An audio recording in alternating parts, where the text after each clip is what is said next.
श्रीगुरुभ्यो नमः। हरिः ओम।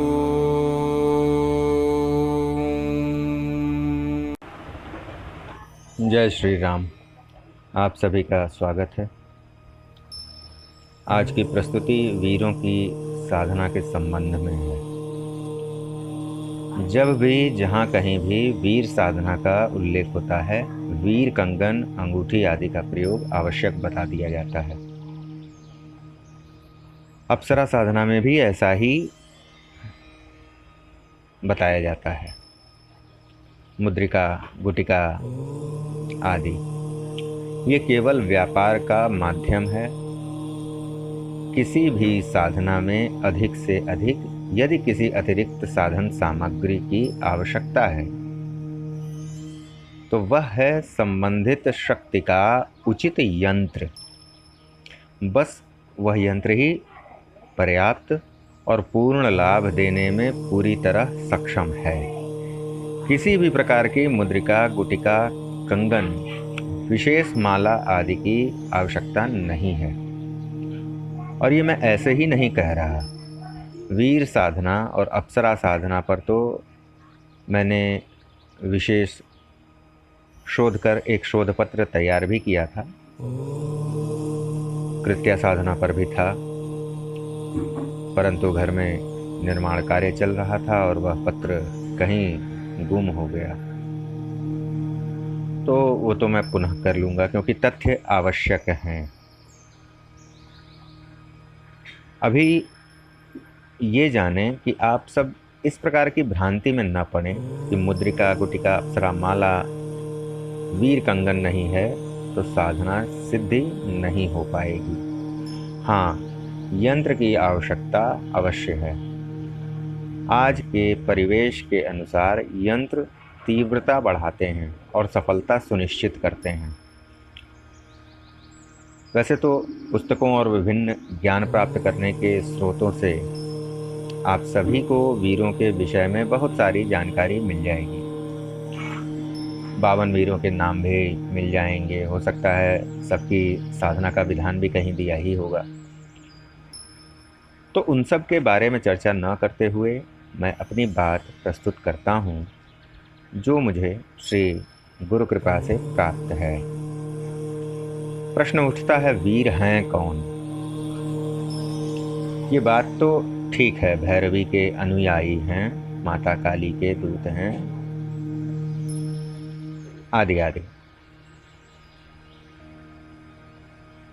साधारण शब्दों में वीर वह है जिसमें वीरता का प्राकृतिक गुण हो और वह वीरता के गुणों को धारण किए हुए मृत्यु को प्राप्त हो गया हो। बस यही वीर साधना का मूल है। इसे समझ लें।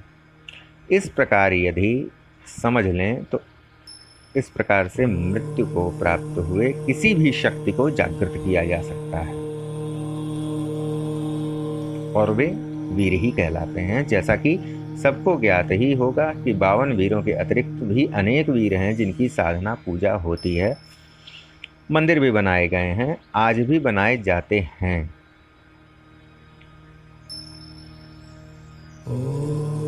वीरों की साधना सिद्धि का विधान तामसिक भी है और सात्विक भी है, दोनों ही है।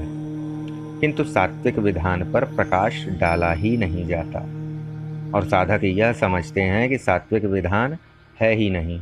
ऐसा नहीं होता। वीरों की साधना के बारे में एक छोटी सी जानकारी देना मैं अपना कर्तव्य समझता था और शाबर मंत्र व यंत्र की सहायता से इनकी सात्विक विधि से सिद्धि संभव है। सभी विधान मैं क्रमशः प्रस्तुत करूंगा।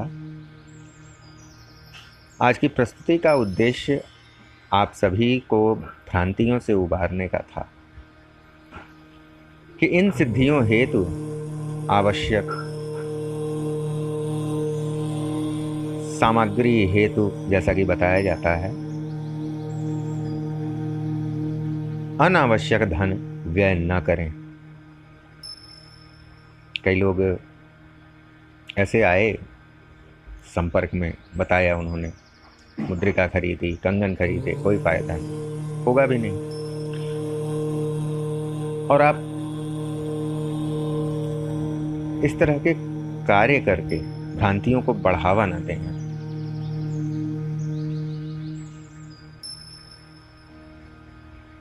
मैं ये नहीं कहता कि कंगन के माध्यम से वीरों की सिद्धि नहीं होती, होती है, किंतु उसको निर्मित करना, निर्माण करना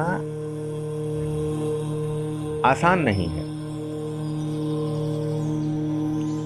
एक यंत्र का निर्माण करना भी अपने आप में बहुत महत्वपूर्ण है।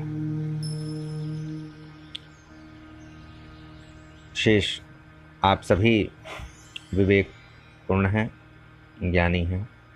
आगे की प्रस्तुति वीरों की सिद्धि, अप्सरा सिद्धि, कर्ण पिशाचिनी सिद्धि के संबंध में होगी। आप सभी लाभान्वित होंगे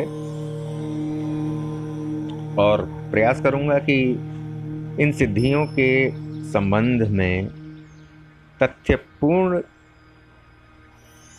ज्ञान आप सभी के समक्ष प्रस्तुत कर सकूं।